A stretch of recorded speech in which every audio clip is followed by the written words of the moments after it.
देखो, अब ग्राम पंचायत के पदाधिकारी और अधिकारी कौन होते हैं। सबसे पहला जो ग्राम पंचायत का मुख्य अधिकारी होता है वह होता है सरपंच।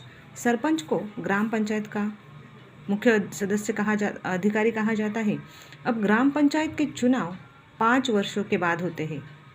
जो सदस्य होते हैं वे अपने में से एक सरपंच को और एक उप सरपंच का चुनाव करते हैं। ग्राम पंचायत की सभाएं सरपंच की अध्यक्षता में होती है।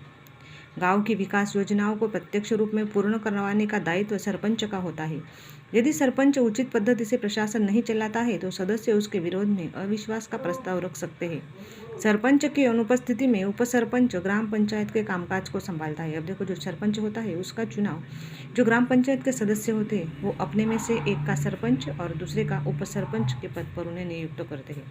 अगर उन्हें ऐसा लगा कि सरपंच अच्छा काम गाँव के लिए नहीं कर रहा है तो वो क्या करते हैं, अविश्वास का ठराव चलाते हैं और इससे सरपंच को वो दोबारा चुनते हैं। लेकिन सरपंच एक बार चुना गया तो वो क्या होता है, 5 सालों के बाद ही अगली निवडणूक की जाती है। उसके बाद जो ग्राम सेवक, दूसरा अधिकारी जो है ग्राम पंचायत का, पहला है सरपंच, दूसरा है ग्राम सेवक। अब ग्राम सेवक का काम क्या होता है, देखो, ग्राम सेवक ग्राम पंचायत का सचिव होता है। ग्राम सेवक की नियुक्ति जिला परिषद का मुख्य कार्यकारी अधिकारी करता है।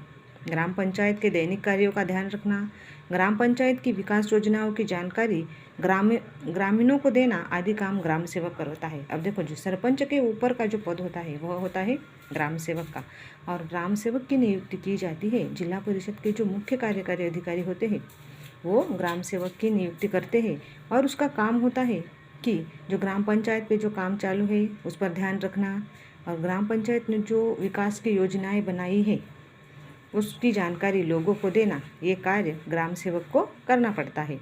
अब ग्राम सभा यानी कि जो ग्राम पंचायत होती है इसकी साल में कितनी सभाएं लेनी चाहिए, तो ग्रामीण भाग में रहने वाले अथवा गांव के सभी मतदाताओं की सभा को ग्राम सभा कहते हैं।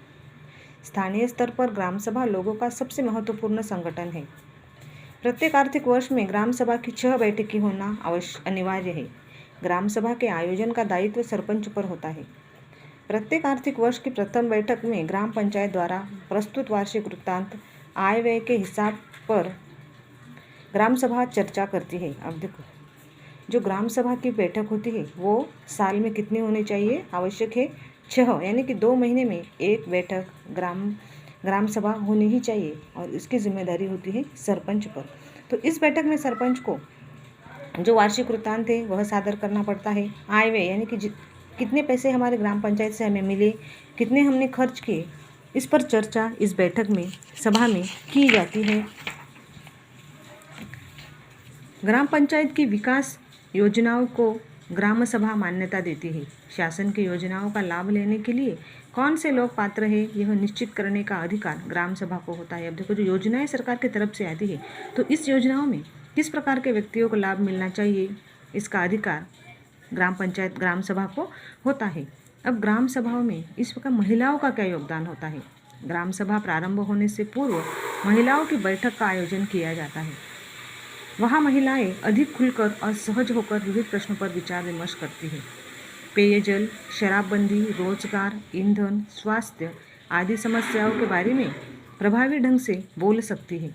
आवश्यक परिवर्तन लाने में उपयोग भी बताती है। अब ऐसी जो सभाएं होती है वहाँ जो औरतें होती है गांव की, उनका योगदान महत्वपूर्ण माना जाता है और ऐसी सभाओं में जो महिला है वो खोलकर अपने जो अलग अलग प्रकार के विषय होते हैं इस पर विचार विमर्श करते हैं, जैसे कि शराबबंदी, पेयजल, रोजगार उपलब्ध कराना, ईंधन, स्वास्थ्य, इन समस्याओं के बारे में जो औरतें होती है गाँव की वह क्या करती है, अपने विचार विमर्श खुलकर बोल सकती है। तो देखो स्टूडेंट्स, यहाँ हम रुकेंगे और उसके बाद अगला वीडियो होगा हमारा ग्राम पंचायत की आय के स्रोत, यानी कि ग्राम पंचायत को पैसे कहाँ से मिलते हैं। तो आपको जो अभी हमने देखा, ग्राम पंचायत पूरी तरह से समझ में आया। ग्राम पंचायत का काम क्या होता है, ग्राम पंचायत के पदाधिकारियों को क्या कहते हैं, उनका नियुक्ति किस प्रकार की जाती है, ग्राम सभा की सालों में कितनी बैठक होना आवश्यक है, कितनी ग्राम सभा बुलाना आवश्यक है। तो ये जो पॉइंट है इसका आपको क्या करना है, अच्छे से अध्ययन करना है। उसके बाद अगले वीडियो में हम देखेंगे पंचायत समिति। पंचायत समिति के पदाधिकारी कौन होते हैं, पंचायत समिति का जो मेन अधिकारी होता है उसे क्या कहते हैं, उसकी नियुक्ति किस प्रकार की जाती है और पंचायत समिति के कार्य कौन कौन से हैं, इसका अध्ययन हम अगले वीडियो में करेंगे। Thank you.